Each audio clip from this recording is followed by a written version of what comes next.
Good day, everyone. Are you well? See, one of the nice things of being the last one to speak or to talk or to share inputs is the fact that when we say in South Africa, we have a term that says people have spoken.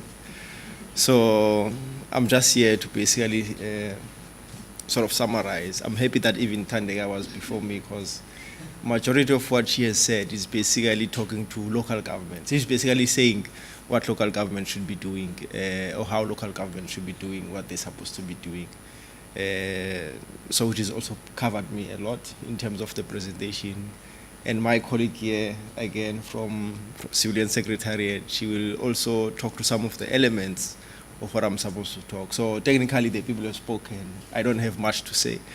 But I think going back again to from the first day, Sean has actually reiterated some of those elements around the implementation challenges, some of the policy gaps, legislative gaps that we have, and as well as the capacity issues that a lot of people have actually talked about. To actually make sure that seriously, like Tandega has said, that the grand ideals that we have are actually implementable, so that at the end of the day, whatever that we do in the space of local government really has an effect on people's lives. So I think I'll just basically talk to a few issues. Basically lay the basis of what actually is on legislation that puts local government at the forefront of safety in the country. Some other colleagues have actually shared their own stories from the various countries, Mexico, Brazil, and somehow there was a role for local government in those. We also want to share our experiences as well as to where does it all start? And there's to look at also some other programs that are currently being implemented by local government across the country. We had a couple of colleagues from the metropolitan municipalities, the Teguini, Durban, City of Cape Town did not come, but we had Tshwane, the capital, Ekurhuleni. So they had some programs that they've had that it would be nice to actually get to know, because they're actually the implementers of some of those programs, while as an association we're responsible mainly for advocacy and the policy issues as well. The Constitution of the Republic, I've heard one of the other colleagues talking about putting the principles of policing or accountable policing, I don't know what the term was, on the Constitution. But for us in the country, from the inception of the democracy that we're actually enjoying today, we've enshrined the responsibilities of safety into the Constitution as one of the objects. 1, 2, 3, 4, the fourth object of local government. The third one talks to issues of economic viability, but the fourth one explicitly talks to the issues of promoting safe and healthy environment. And I think that is basically where my premise of the presentation comes from. And it's something that back in the days, we're coming from an era where, when I first got into this field of safety, there's been a lot of resistance. There hasn't been coherent interpretation of safety and local government. That connection wasn't there. And there's been a lot of people who've actually advocated that indeed there is a serious role for local government, whether it's through built environment, economic development, or any other form, or facilitation of integrated approaches, coordination, or any other form. But there has been from the inset. But I think when it comes to the interpretation of that and what actually that means, that is where the challenges has always been.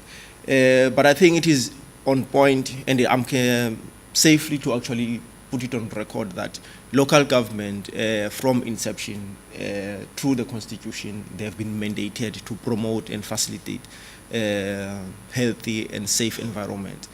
And that says a lot, because it actually lays the basis for many other things, whether it is the programs that come from national or some of the policy propositions through the white papers or the National Crime Prevention Strategy or any other piece of legislation, because inherently there has been that role.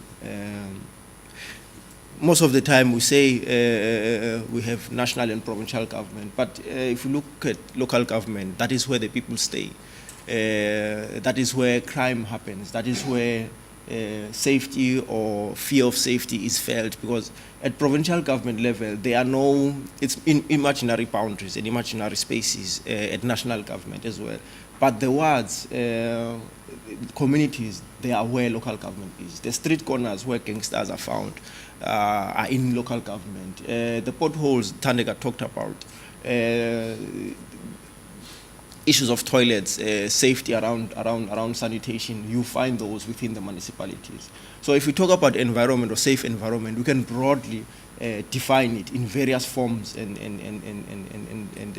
ways. But I think I'll engage on some of those things as we go along. So one of the tools then that have been actually put for local government is through the functions.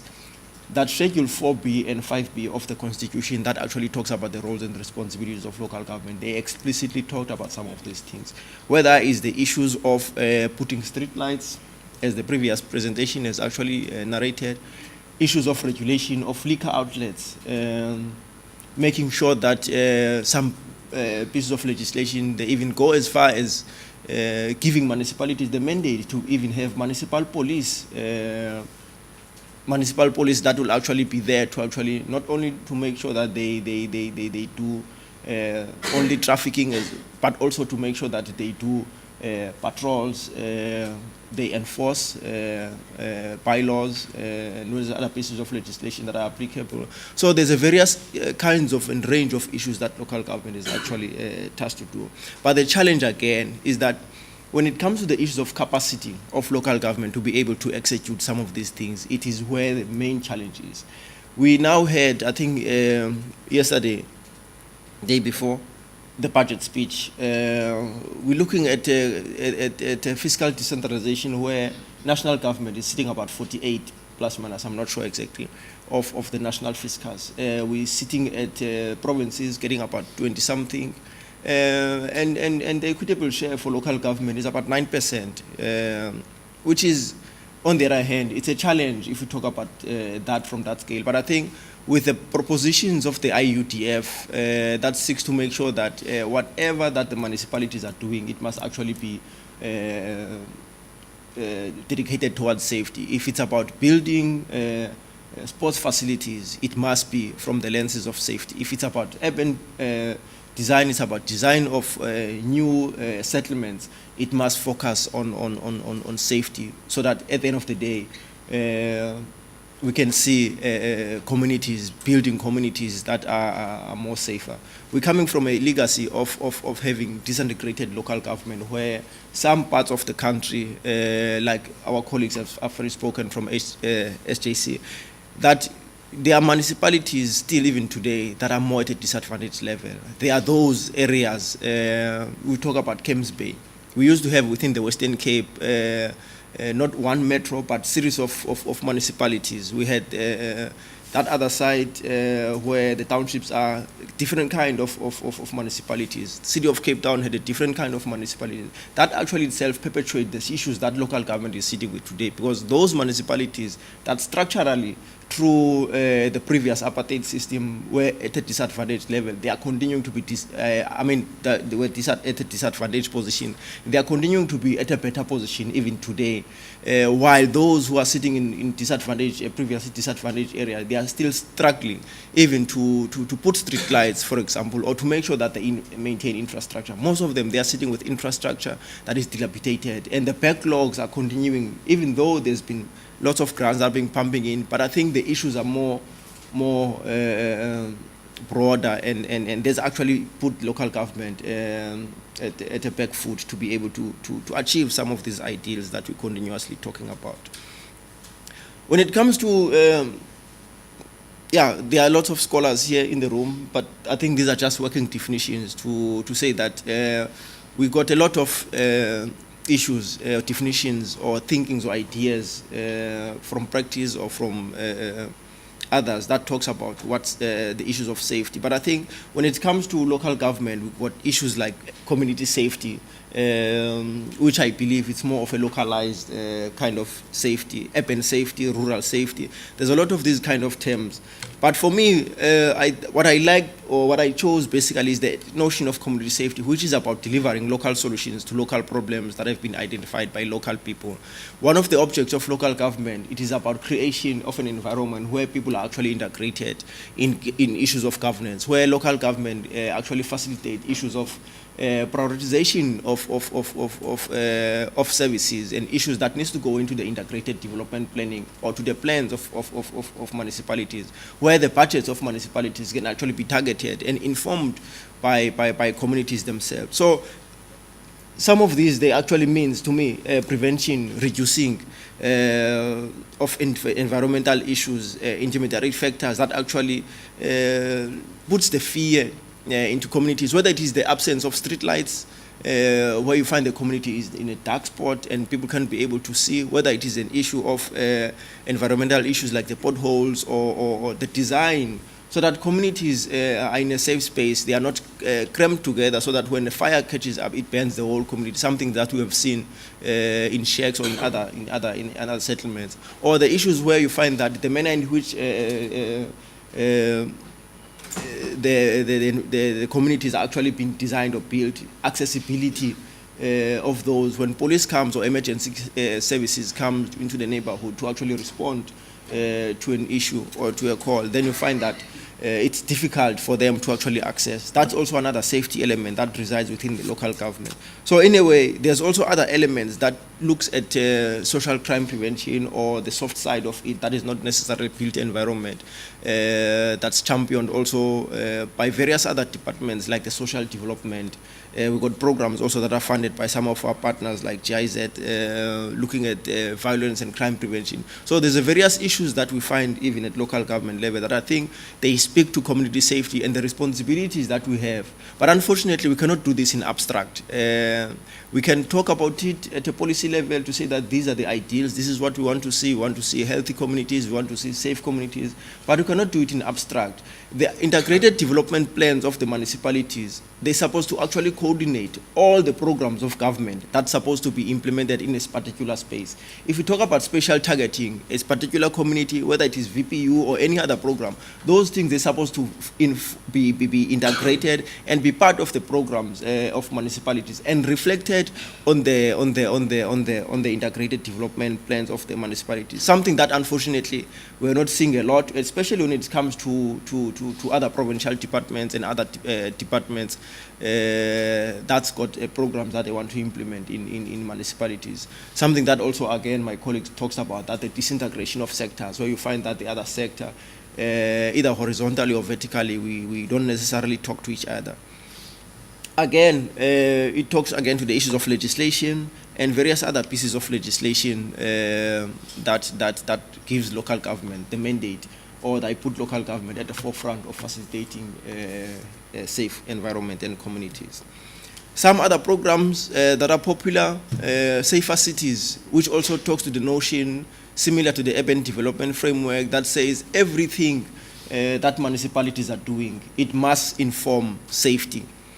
If it is provision of housing, it is provision of water, it is provision of whatever kind of service, they must actually inform safety. They must be seen through the lens of safety, because we cannot take safety as an abstract. It is not policing where we can actually say, no, go and there and be more visible. But we are also looking at making sure that even through programming and design, most of these things, they're actually being taken care of. There's also the Community Safety Forum that is championed by the Civilian Secretariat for Police. It's also one of the programs that are within the space of local government, where we try to actually coordinate safety broadly, develop safety plans, and make sure that local government, they actually coordinate the implementation of those safety plans. Again, sector departments and various other institutions come in on board and sit around the table. We map out what are the issues in the particular communities and look at the responsibilities of each and every one of those, the criminal justice system and many other institutions, civil society, to sit around and talk and decide and implement those things to make sure that at the end of the day, the outcome of that is safe and healthy communities. So in conclusion, economic development of the community is intrinsically linked to safety and security conditions that prevail in a local environment. One of the colleagues, I think yesterday, responding to the issues of service delivery protests, that we need to look at these issues broadly, because the challenges that we see at a macro level, they have direct implications on local government. If in a particular setup we find the police to person ratio is 300 versus 20 or 30 in one area, they have direct implications of local government. The macroeconomic challenges as a country that we are seeing, and the challenges of unemployment, inequality, poverty, they actually have direct implications on the well-being of the municipalities. Because if the total population is unemployed, there's no revenue for local municipalities to be able to generate and get tax that will be able to be used to build or to drive even programs aimed at safety and other development initiatives. So we need to look at these things broadly, so that at the end of the day, we can approach all of this at a macro level and make sure that whatever policies that we create at a national level, at a provincial level, they got positive implications for local government. Again, the issues of support, which is another constitutional mandate of province and national government, to make sure that they are there, they sit in ITP forums to actually promote integration. They sit there, they talk, they advise, they support financially with skills and resources on the other hand, to make sure that municipalities are able to deal with some of the things that the complexities that they are sitting with. So technically speaking, I'm saying local government has got a serious role to play, and we cannot do it alone. We need the collaboration and the support from all spheres of government. On the State of the Nation address, our president said local government is everyone's business. It is all our business. And whether you are a citizen, you have a role to play. There are structures within the municipalities, whether it's ward committees or any other forum, that calls for citizens to actually come in and be part of those, to inform how local government actually does things. But also, on the other hand, to actually keep us accountable to deliver on the things that we said we will deliver at the end of the day. So I think I'm going to end it there, Program Director, and I thank you all.